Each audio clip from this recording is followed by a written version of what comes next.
ये है talks news network और आप देख रहे हैं पॉलिटॉक्स, राजनीति का कच्चा चिट्ठा। राष्ट्रीय लोकतांत्रिक पार्टी के राष्ट्रीय संयोजक तथा नागौर सांसद हनुमान बेनीवाल ने मंगलवार को लोकसभा में रेल मंत्रालय की अनुमति मांगों पर हुई चर्चा में भाग लिया। इस दौरान सांसद बेनीवाल ने रेल से जुड़ी कई मांगों को संसद में रखा।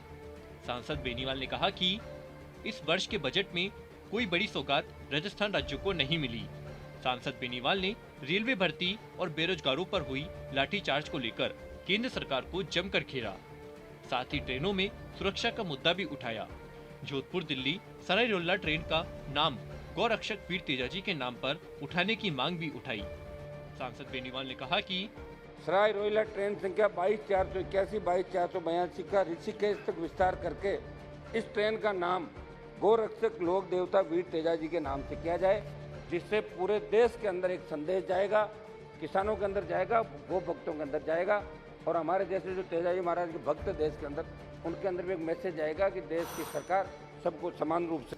नागौर सांसद हनुमान बेनीवाल ने रेलवे भर्ती को लेकर हुए आंदोलन की तरफ रेल मंत्री का ध्यान आकर्षित करते हुए कहा कि सौद महोदय, वित्त मंत्री जी ने बजट भाषण में 3 वर्षों में 400 वंदे भारत ट्रेनें, 100 कार्गो टर्मिनल, छोटे किसानों के लिए रेलवे इंफ्रास्ट्रक्चर का विस्तार करने से कई बातें कही। लेकिन मैं आपका ध्यान आकर्षित करते हुए बताना चाहता हूं कि कोरोना के बाद कुछ पैसेंजर ट्रेनों को आपने एक्सप्रेस के नाम से संचालित करके किराया बढ़ा दिया, लेकिन उनका कोई विशेष फायदा लोगों को नहीं मिला। नुकसान ये हुआ कि उनका ठहराव कई गांव के स्टेशन बंद कर दिया। मेरे जोधपुर से नागौर होकर जाने वाली भटिंडा सहित कई ऐसी ट्रेनें, इस पर मंत्री जी ध्यान देकर उनके ठहराव को पहले की भांति जारी रखे। नागौर सांसद हनुमान बेनीवाल ने रेल मंत्री का ध्यान आकर्षित करते हुए कहा कि अभी जो देश के अंदर रेलवे में खाली पद बढ़े जो पड़े हुए, उनको लेके रेलवे की भर्ती को लेके युवा आंदोलित थे, छात्रों ने बड़े आंदोलन किए इलाहाबाद बिहार के अंदर, और वहाँ दुर्भाग्य इस बात का है कि उन पर लाठीचार्ज हुआ, छात्राओं से घुस के उनके साथ मारपीट हुई।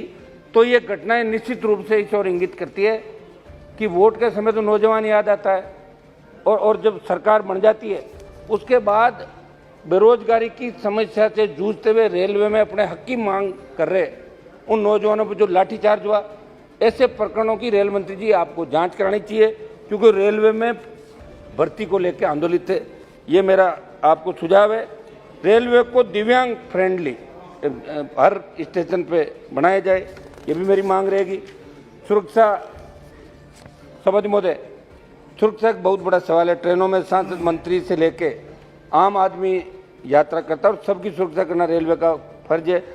आज लोग ज़्यादा किराया देकर प्रथम श्रेणी वातावरण को यात्रा करते हैं, लेकिन उसमें कई लोग चढ़ जाते हैं। देश के कई स्थानों बड़ी दबंगई लोगों की चलती रेलवे केंद्र का हिस्सा। ऐसे में आरपीएफ की नफरी बढ़ाकर ऐसे लोगों के खिलाफ कार्रवाई करनी चाहिए जो रिजर्वेशन कोचों में चढ़ जाते हैं और जबरदस्ती बैठकर लोगों को तंग करते हैं, जहां टीटी और जवान दोनों मूक दर्शक बने सब देखते रहते हैं।